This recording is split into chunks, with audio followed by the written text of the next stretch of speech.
Hey guys, and welcome back to another Shadow Priest video. Today I want to talk about the Legendaries and how they're going to look in 9.1. So, as you can see with this bug reporter thing, I'm on the PTR right now, so I want to talk about some of the changes to Torghast, um, what our Legendary situation is going to look like. There's 4 new Covenant Legendaries, so which of those are good, which of those are bad. Um, and then what about our old legendaries? How are they looking? Um, so that's basically the what I'm going to be talking about in this video. So first things first, there's a new currency. So if you press U by default, it should open up your reputation pane. You click on currency, you'll see that there are these 2 new currencies, Soul Cinders, and there's Tower Knowledge. So these both come from Torghast and have to do with Torghast. So uh, if we try to enter Torghast right now, you'll see that instead of there just being 8 layers, there are 12 layers. And if we hover over the rewards for one of these higher layers, you'll see that it rewards Soul Ash, but also Soul Cinders. So just like before, when you kill the last boss, like on layer 8, this one just gives you Soul Ash. So if you kill the last boss, you get a bunch of Soul Ash.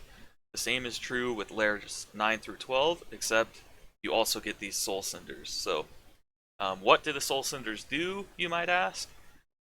Basically, we craft legendaries the exact same way in 9.1 as we did in 9.0. The only difference is now there are 6 ranks of legendaries rather than just 4. So my current legendary, Shadowflame Prism, item level 235, this is a rank 4 legendary. So to craft this, I needed just a bunch of Soul Ash and the rank 4 base item and some missives, basically, right? But to craft a rank 5 or a rank 6, you're going to need all of that same stuff, but you are also going to need this new currency called Soul Cinders, right? So basically, it's just keep that in mind. There are a couple different ways to get Soul Cinders. So Soul Ash, the only ways to get that are by doing Torghast, and if you get lucky and have a Maw mission table adventure, those can sometimes give you Soul Ash. But Soul Cinders are a little bit different. So Soul Cinders, you get these from doing, like I said, from doing these higher layers of Torghast, right? Like this one gives 110. I haven't unlocked these other 2, but they give more. Um, and I'll talk about this like 4 diamond thing in a second. Um, but the other ways to get Soul Cinders are, if we look at the Maw, you'll see that the raid is up here, and also there are these. We can't see them from here, but there are these new like think of in 8.3 when there were those assaults in the Vale of Eternal Blossoms and in Uldum. There are those kind of things that happen here in the Maw. So the Maw is becoming less of a desolate wasteland and more of like a people go there sometimes, right? Um, so there are going to be these assaults that happen that reset twice a week, and when you do those, they'll reward you some Soul Cinders. And then there are also these like events that you can do in the Maw where you team up with some Kyrian dudes and you blast a big guy or something, stuff like that. And those will give you Soul Cinders as well. So as we get closer to 9.1, that stuff will make sense a little more. And once you start, like your first day of 9.1, it'll be very clear what gives Soul Cinders. Because you'll go to the Maw and you'll be like, whoa, what's this new skull on my map? Oh, that gives me Soul Cinders. Or whoa, what is this new giant thing on my map that wasn't here in 9.0, right? Those are the things you want to be looking for. That will give you those will give you Soul Cinders, right? So don't stress too much about this. If you're not trying to push for world first, it doesn't really matter how quickly you get these. Obviously, you want to get your higher ranked legendaries as fast as possible, so you do want to do all the stuff you can to get these. But if you are not pushing for world first, you're not super competitive or anything, you can just do your 2 layer 12s a week, and it will, you'll get a significant. That's where most of your Soul Cinders come from. So you'll get a significant amount and you don't have to change anything from what you've been doing in 9.0, right? Uh, so so yeah, that's basically how you get Soul Cinders. Now, I will mention Torghast is harder in some ways. So if we look, there are these things. If we hover over these layers, these first six, oh, these first five don't have anything, but this layer six, you'll see it says one torment. Um, and then as you go up, it's one torment, two torments, up to three torments, and it goes up to five torments at layer 12. Similar to the Visions of N'Zoth in 8.3, um, these torments are kind of like the masks, except in Visions of N'Zoth, the masks were really, really intense, and these torments, they are pretty intense, and they do change how the runs go. It makes it a lot harder, but I wouldn't say they're as hard as the masks were, especially at the beginning of Visions of N'Zoth. But there's something to be aware of. So the torments can be a lot of things. They can be like they're kind of similar to like affixes in Mythic Plus. It's basically like, let's say one torment will make it so that anytime an enemy dies, it bolsters the enemies around it. Kind of like raging, where anything that dies around it enrages everything around it. Um, so it's stuff like that. So maybe your magic damage taken is increased by 5% or something, right? Or maybe all mobs do X% more physical damage or something, right? Basically, these torments are just there to make the runs harder, right? And then when you actually do Torghast, uh, you have a rating system now. So these 4 diamond things, it says you must earn 4, whatever those are, diamonds in layer 10 to unlock this layer. Basically, there's a scoring system to Torghast now, right? So the faster you do it, the more completion you have, which means like you open all the chests and you do all the side quest things, and you grab every available anima power, that kind of thing. More completion gives you a higher score. More less time spent in Torghast, so the faster you do it gives you a higher score. But then there are other things like there's one called like Daredevil. Not entirely sure what that is. There's one called like Trap Master, and I did a layer 9 just barely, and I got five of these diamonds, and my Trap Master score was 5, but my Annihilator score, because if you at the end of your run you can right click on it and it'll give you a breakdown. My Annihilator score was like 20, so I don't know what the difference is there. I think Trap Master is like how many traps did you get hit by, maybe, and then Annihilator, it sounds to me like it's how quickly you kill stuff, right? 20 was the highest that I got, and it was in my Annihilator, and then all the other stuff was between 5 and 15. Um, but yeah, so all that stuff adds up, and then at the end you get a score, and depending on your score, you get a certain number of these diamonds, right? So if you're on the lower end of gear, or you're like just barely picking up Shadow Priest, you may have a hard time unlocking these. But luckily, Torghast can be done in a group, right? So don't feel like you have to solo layer 11 and get 4 stars to get your layer 12 unlocked. You can get a group of friends together and uh, you know, blast through it that way. Maybe get your homies who are really strong and bring them with you, right? Um, because you want to get layer 12 unlocked as quickly as possible so that you can start getting the maximum amount of Soul Ash and the maximum amount of Soul Cinders.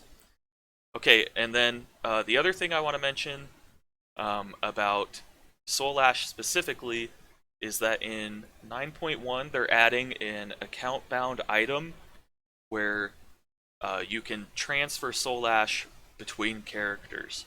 So if you have a bunch of alts, you can be doing Torghast, and it works with Soul Ash that you earn in 9.0. So if you have a bunch of alts, you should be doing Torghast on all of them, or as many of them as you can, to save up Soul Ash to send to whatever other characters need it, right? The way that most people are going to use this, I think, is they have their main, and their main has every legendary it needs. So what they do is they do Torghast on their main, and then they do Torghast on their alt, and then to get their alt more Soul Ash, they send the Soul Ash from their main to their alt, right? That way you can earn more Soul Ash per week than you normally would be able to. But it can go the other way, right? If you have a ton of alts and you want to get as much Soul Ash as possible on your main, then yeah, you just do it on all your alts and send it all to your main. So that's something to be aware of. You can send Soul Ash between characters.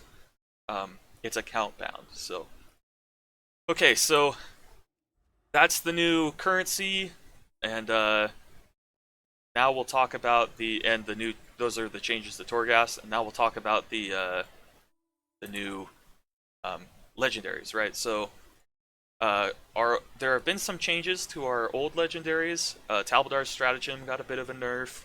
Shadowflame Prism got a bit of a nerf. But all in all, nothing got buffed. But all in all, the nerfs to these two are pretty small. If you're playing Shadowflame Prism, like most people are, it's about a 3 to 4% nerf to our single target damage. That's including like the changes to our dot damage and all the other changes they've made to Shadow Priest. Shadowflame Prism is about 3 to 4% worse than it used to be in 9.0, in single target specifically. The numbers change a little bit the more targets you have, right? And it's really hard to say because like how good it is on 5 targets versus how good it was on 5 targets is going to be really it's arguably stronger on 5 well, so the legendary itself is not stronger on 5 targets, but our damage is higher on 5 targets now than it was before, just because our dots both got buffed by 25%, and that adds to our overall damage, right? So it's kind of hard to say outside of single target how much of an impact the nerf is going to have on Shadowflame Prism. But all in all, it's still a pretty competitive legendary. So don't feel like you have to. Well, we'll get into that. But I was going to say, don't feel like you have to craft a new legendary just yet. Talbadar's Stratagem is also pretty close. It's pretty competitive. Obviously, it's only good in single target, so Shadowflame Prism will win out in Mythic Plus or any other situation where you have more than one target. But Talbadar's Stratagem single target is like 1% behind Shadowflame Prism, so it's pretty competitive. And then the new legendaries, we'll talk about these. First, we'll start with Bwonsamdi's Pact, which is the Night Fae legendary, and then we'll talk about these three. Because I'm on my Night Fae Priest right now. So Bwonsamdi's Pact, if you can't read it, I'll read it for you. Enter a pact with the Death Loa, Bwonsamdi, right? Calling forth a haunted mask that lingers on a target until Fae Guardians ends. And then it has Haunted Mask, copies the benefit of the current fairy on its target, follows your direct mask. So, basically, when you're running this legendary, what happens is, when you press Fae Guardians, it changes into a new button. So like with Void Eruption, when you press Void Eruption, it turns into Void Bolt, right? Because you're in Void form now. Same thing happens with this Fae Guardians button. When you press it, it turns into what's called Direct Mask. And what Direct Mask does is it tells your mask where to go, right? So if you have, when you press Fae Guardians and you have a Fae Guardian on one of your allies, right? Anytime this legendary just makes it so that if you put your mask on them as well, you can think of it kind of as like a fourth fairy, right? So let's say I pop Fae Guardians and I press my Shadow Mend on a mage, right? A fire mage to give him the cooldown reduction. If I then put my direct mask on the fire mage as well, the fire mage is going to get twice as much benefit from the cooldown reduction as they would normally. Right now, the math on this legendary is a little bugged. It's giving 400% instead of 300%, cooldown reduction, where 100% cooldown reduction is default, and then an extra 100% would be it's cooling down twice as fast, and then another 100% would be what this should be doing, but this is actually doing a fourth 100%. So it's a little stronger than it should be right now. It's kind of up in the air whether it's intended or not, but based on what all the Warcraft priests people think, all the people who do the simulations and stuff for priests, they all think that it's not working as intended. It's giving too much cooldown reduction. Um, but it also doubles. It copies the benefit of other fairies as well. So if you can use it on an enemy, for instance, if you have your Wrathful Fairy on an enemy, and you use Bonsomdi's Pact, you use your mask on the enemy, then if we take a look, your Wrathful Fairy gives you 3 insanity for any direct attack against the target, right? So if you have Bonsomdi's Pact and you use your Haunted Mask on that target, you'll get 6 insanity from every direct attack instead of 3, right? So this could be pretty interesting to use. It like in Lust when you have when you pop your Fey Guardians and then you pop all your spells, right, and you're getting a ton of insanity. Basically, you'll be getting, if you're using this legendary and you put your mask on the target, you'll be getting twice as much insanity from everybody else's attacks, right? So that's could be pretty interesting, and also it works for the defensive, the damage reduction fairy. So the Guardian fairy, which reduces your damage taken by 20%, which is a pretty big DR.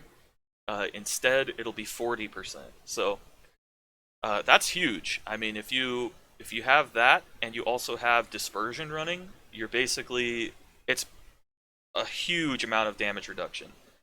So it could be really nice. Right now, though, like I was saying, it's a little bugged, so it's hard to say whether it's super good.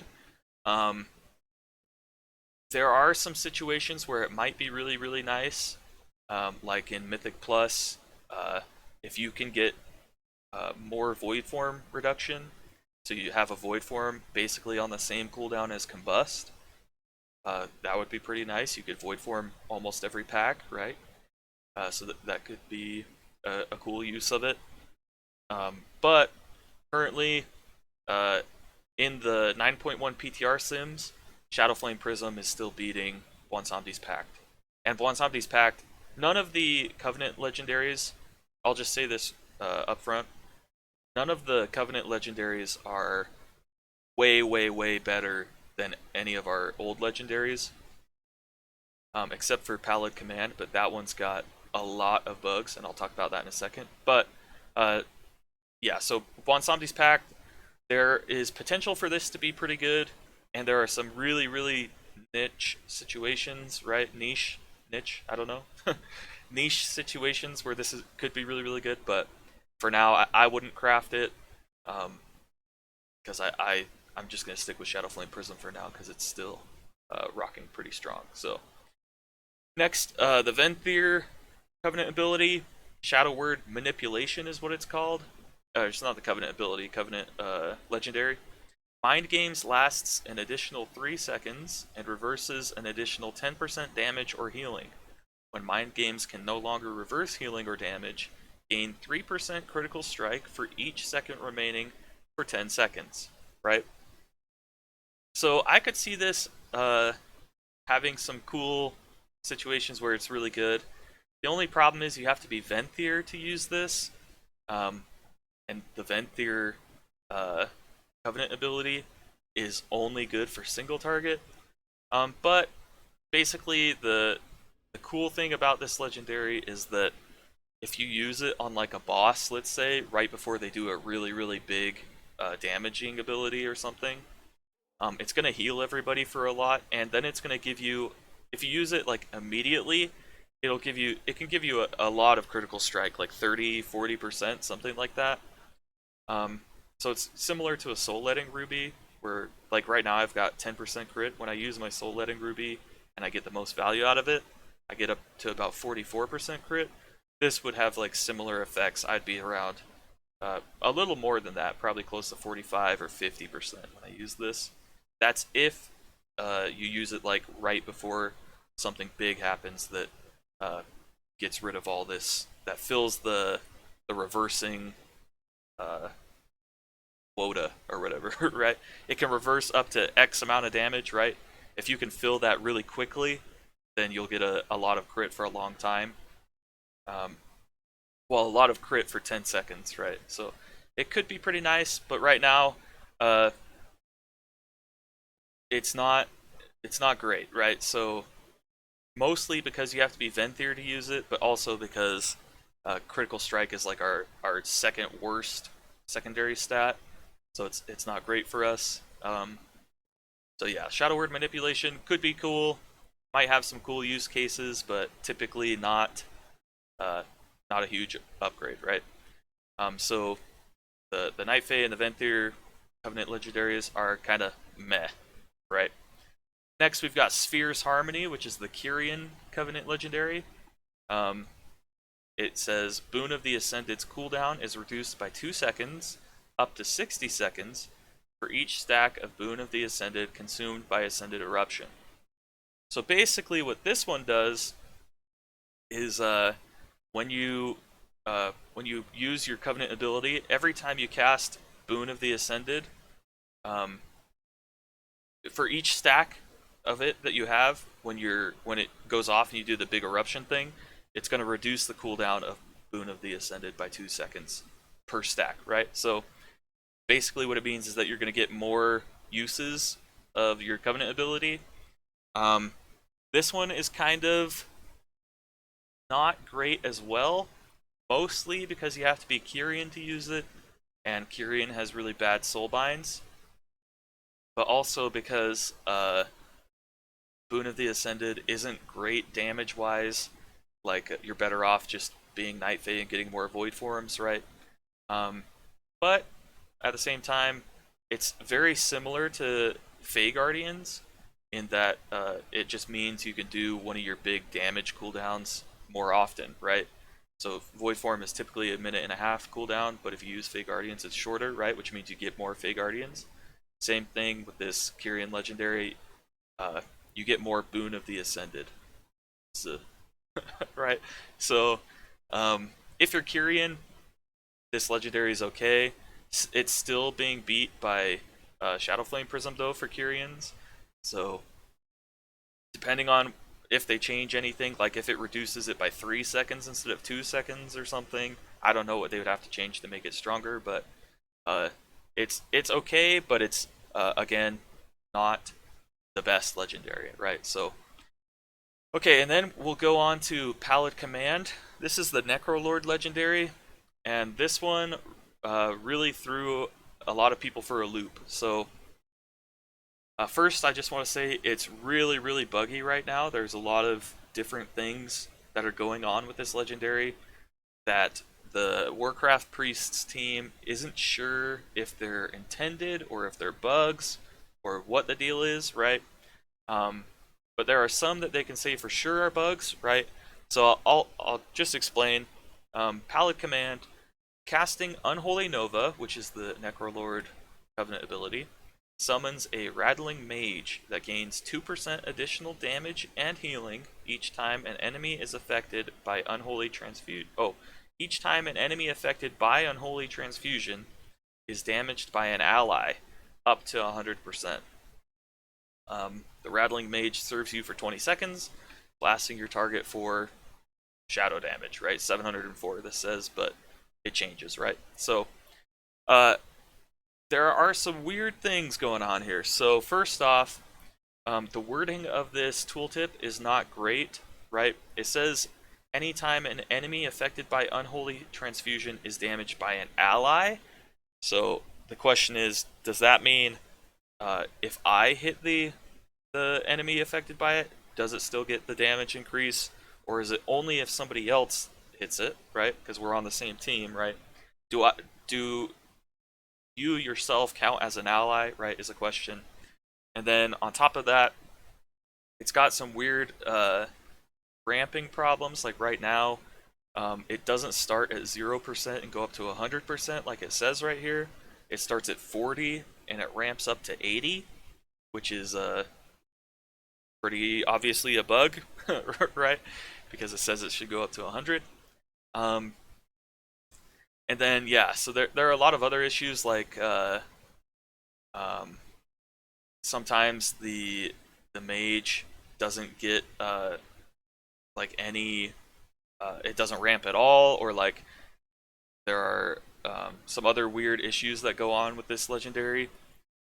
So yeah, depending on so with the way it is right now, with all of these weird bugs and things that we're not sure if they're intended or not, um, this legendary is pretty good actually. It competes with uh, Shadowflame Prism, and it's better than Shadowflame Prism sometimes, right? So this might be one where uh, if they buff this and they like fix all the bugs and it still turns out to be really really good and it's significantly better than Shadowflame Prism, then we might all be swapping to Necrolord in 9.1. Um, However, it's just so buggy and there's so much stuff about it that we're not positive about. Um, so I would say, as of right now, having no release date for 9.1, still a lot of stuff up in the air.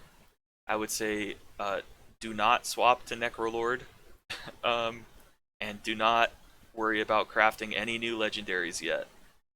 What I would say is keep doing Torghast every week. Make sure you're farming up on that Soul Ash, right? Like I've got almost 10,000. Um, because the more Soul Ash you have, the less punishing it will be to craft an incorrect legendary. Oops, that's the wrong one. Um, and the more options you'll have, right? So if you have enough Soul Ash to craft 3 legendaries, then you can, maybe you craft the wrong one, and then you still have the option to craft another one, right? Basically, yeah. So just keep doing Torghast, keep farming Soul Ash. Um, if you have alts and you want to save up Soul Ash for your main or something, you could be doing Torghast on your alts as well. But yeah, that's basically our legendary situation as it stands right now. Nothing else, like none of these other old legendaries are have changed at all. Basically, Shadowflame Prism is still the best. Talbotars is still close to the best, right? Twin still has some good uses, but outside of that, yeah, it's like uh, that's basically how it is. So I know this video was probably not the most helpful, but hopefully there was something that you learned in it. Let me know what you guys think in the comments below if I made any mistakes or anything. I'm gonna link the PTR sim page for the Warcraft priests, where you can keep an eye on what's looking good and what's looking not so good, um, in the description below. Other than that, yeah, feel free to like and subscribe, join my Discord server, all that stuff, and I'll catch you in the next one. Peace.